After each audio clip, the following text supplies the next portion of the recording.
everybody, welcome to the Comic Game Movie Show. My name's Deshaun, and today I am here to give you my top 5 movies of 2020. Now, 2020 has been a difficult year.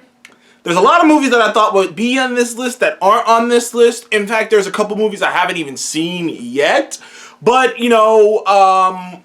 I just want to get this list over with, In my mind, honestly, all the things I'm going to do, because I'm going to do my top, but I can't even do a top 5 games because I haven't even played top 5 that many games this year.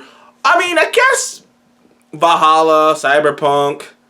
But other than Valhalla and Cyberpunk, I can't think of another game. Valhalla, Cyberpunk, but it would just be me listing the 5 games I played this year, not the top 5 games, so it's probably going to just be movies and shows. So I might come up with my top 5 shows, but I'm going to just slay it on movies. And, alright, number 5. My 5th movie of this year, of 2020, it would have to go, and like I said, these honestly, other than my top 2, my 3 to 5 can either go either way with me. But my number 5 would have to go...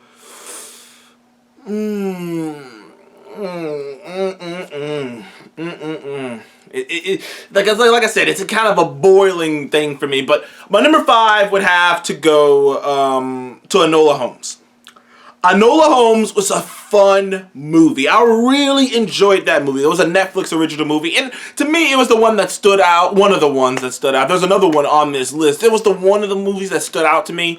I really enjoyed that movie. I really enjoyed Henry Cavill in it. I enjoyed the environment. I enjoyed the pacing. I enjoyed the energy that movie had. I thought it was a really good, just a really good spark up of a movie. And like I said, this is a movie that might not have made my top 5 if I had seen more movies this year.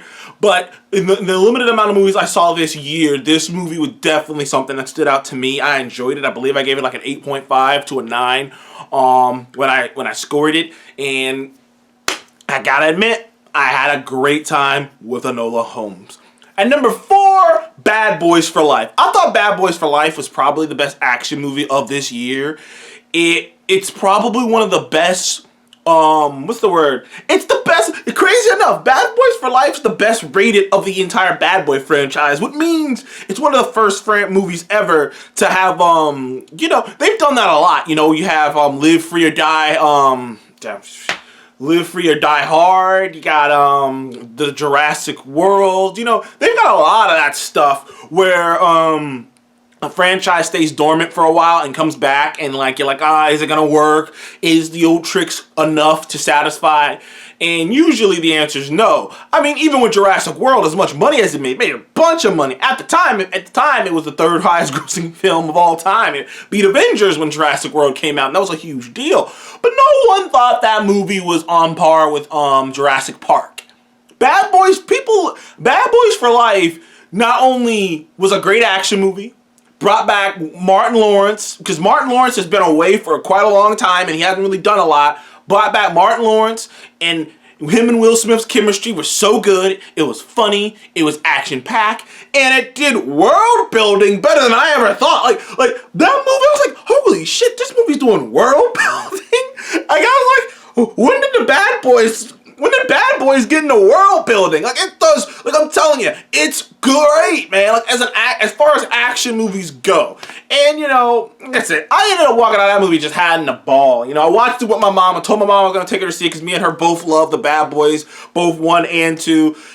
1 more than 2. 2's kind of like a guilty pleasure of mine, but 1 I thoroughly think is a great buddy cop movie. In fact, it's probably gonna be one of my action movie classics eventually.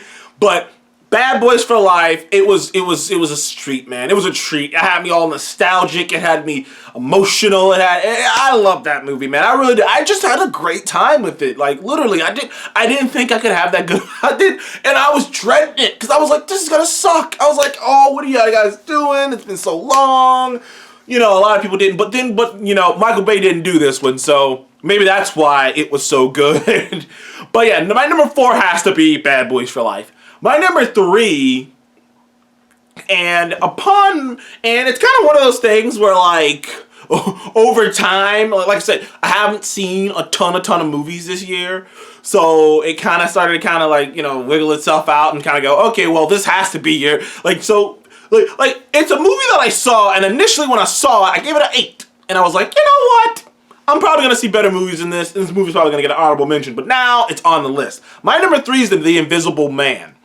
The Invisible Man. I didn't think it was as great as other people did, but I still thought it was a damn good movie. I thought the score was great. I thought, I always forget her name. I think it's Carrie-Anne Moss. I know her last name's Moss, because she's in, goddamn Handmaid's Tale, which is a I thought about reviewing Handmaid's Tale, but I feel like I'm behind the curve on that. I don't know. Comment below. Should I review Handmaid's Tale? Because I've recently started watching it on Hulu, and it's a fucking insane show. But I keep feeling like I'm behind the curve on that. Like, I feel like I'm behind the conversation. Like the water cooler talk on that show has come and gone, and I'd just be like, hey guys, remember that thing from, you know, 2 years ago that everyone was talking about? Yeah, me.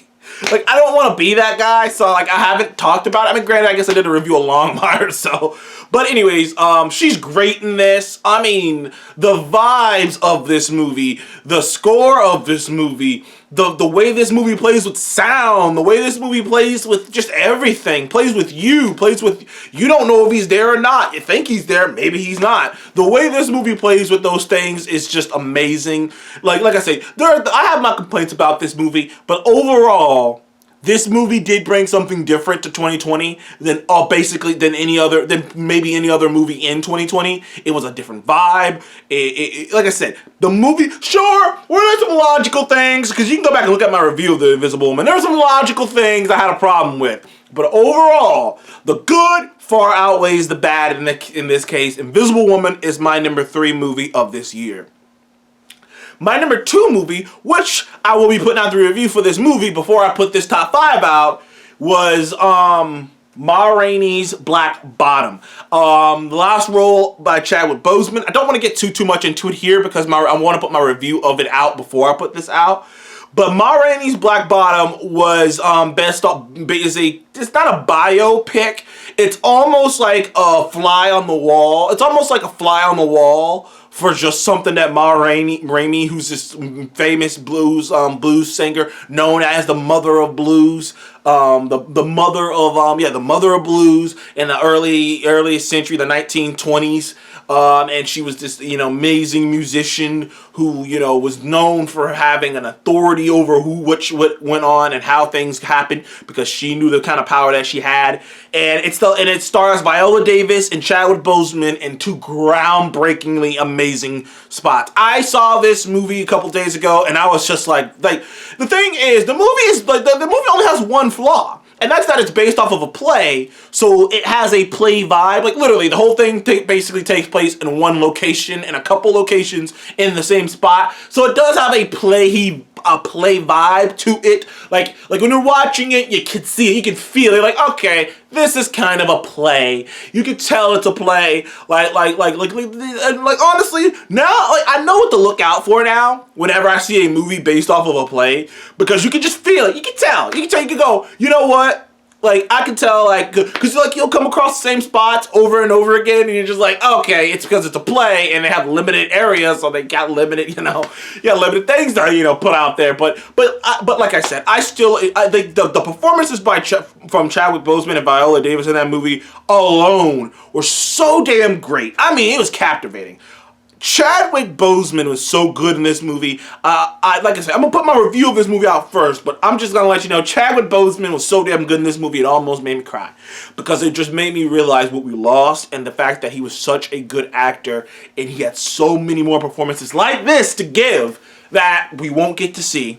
It sucks. It really does. But Ma Rainey's Black Bottom was my number 2 movie of this year.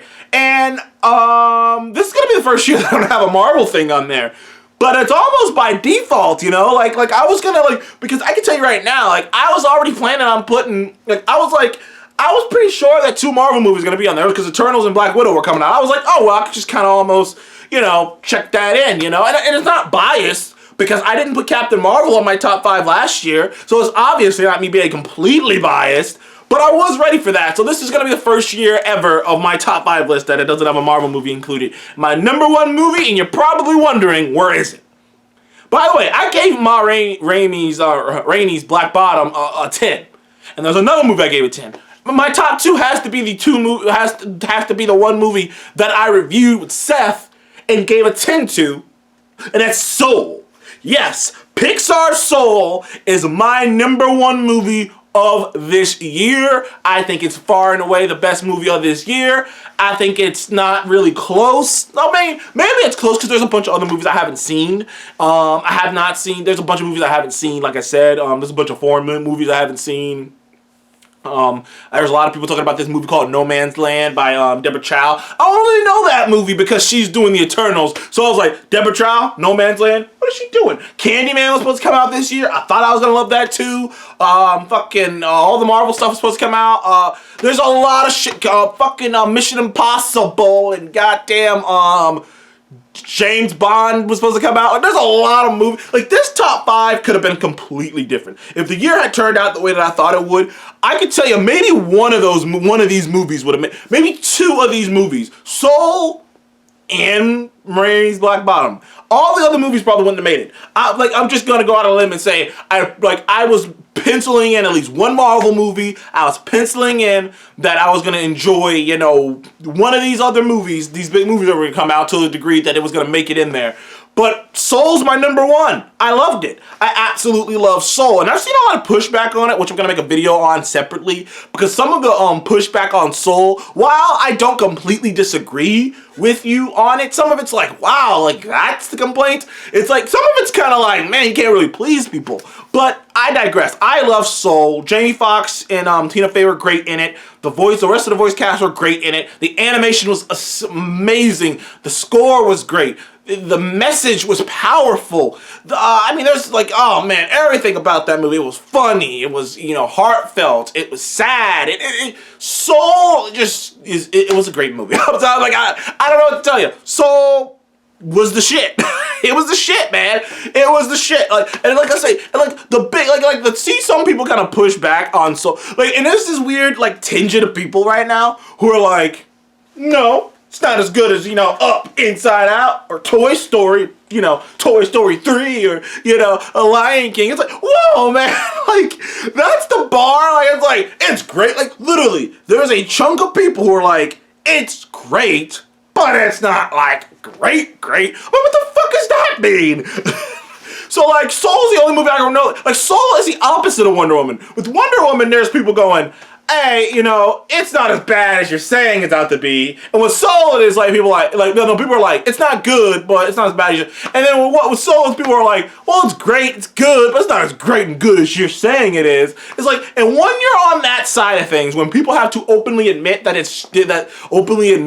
even when they're trying to hate, like, yeah, it's still good, you gotta win it for me. I love Soul. I don't have a flaw in that movie.